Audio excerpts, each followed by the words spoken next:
ചികിത്സാ രീതികളിലേക്ക് വരുമ്പം എന്തെല്ലാം തരത്തിലുള്ള രീതിയിലുള്ള ചികിത്സകളാണ് നമുക്ക് നിലവിലുള്ളത്? ഈ സർജറി പോലുള്ള മറ്റ് ട്രീറ്റ്മെൻറ്റുകൾ എന്തൊക്കെയാണ്?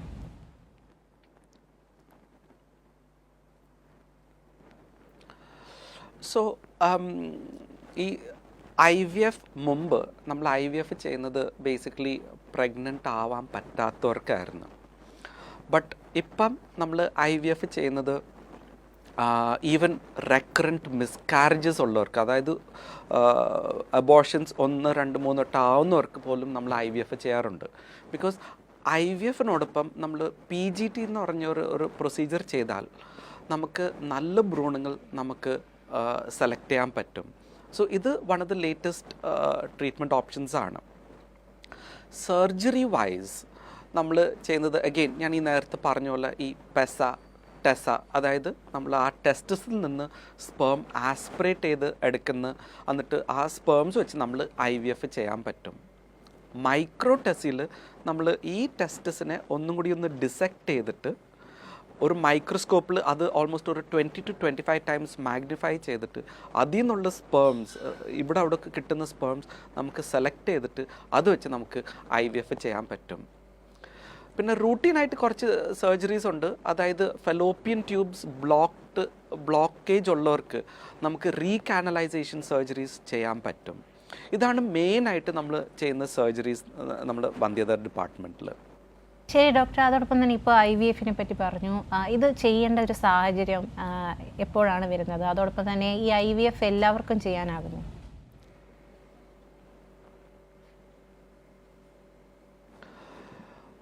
ഓക്കെ, സോ നമ്മുടെ ഡിപ്പാർട്ട്മെൻറ്റ് IVF ഡിപ്പാർട്ട്മെൻറ്റാണ്. ബട്ട് അത് ആക്ച്വലി ഒരു കറക്റ്റ് നെയിം അല്ല. ഇതിൻ്റെ കാരണം എന്താണെന്ന് വെച്ചാൽ എല്ലാവരുടെയും വിചാരം ഇവിടെ വരുന്ന എല്ലാവർക്കും നമ്മൾ IVF ചെയ്യും. അങ്ങനെ അല്ല. നമ്മളുടെ ഡിപ്പാർട്ട്മെൻറ്റ് വരുന്ന കപ്പിൾസിന് സാധാരണ ഇൻഫെർട്ടിലിറ്റി, അതായത് പ്രഗ്നൻ്റ് ആവാൻ നോക്കിയിട്ട് പ്രഗ്നൻ്റ് ആവാൻ പറ്റുന്നില്ല. സോ ഒരു കപ്പിൾ നമ്മുടെ അടുത്ത് വന്നാൽ നമ്മൾ ആദ്യം ചെയ്യുന്നത് അവർ ഇവാലുവേറ്റ് ചെയ്യും. എന്താണ് പ്രോബ്ലം എന്താണെന്ന് നോക്കിയിട്ട് അതിനെ ബേസ് ചെയ്തിട്ടായിരിക്കും ട്രീറ്റ്മെൻറ്റ് തരുന്നത്. ചിലപ്പോൾ ഒരു ലൈഫ് സ്റ്റൈൽ മോഡിഫിക്കേഷൻ ആയിരിക്കാം, ചിലപ്പോൾ ഒരു ചെറിയൊരു മരുന്നായിരിക്കാം, ചിലപ്പം സിമ്പിൾ ട്രീറ്റ്മെൻറ്റ് ആയിരിക്കാം. ബട്ട് വരുന്ന 10ൽ ഒരാൾക്കായിരിക്കും IVF ചെയ്യുന്നത്.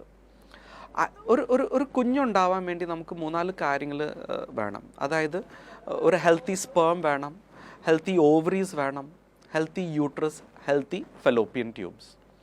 ആൻഡ് ഇതിലെന്തെങ്കിലും ഒരു പ്രോബ്ലം ഉണ്ടെങ്കിലാണ് നമുക്ക് സാധാരണ ഒരു ഇൻഫെർട്ടിലിറ്റി വരുന്നത്.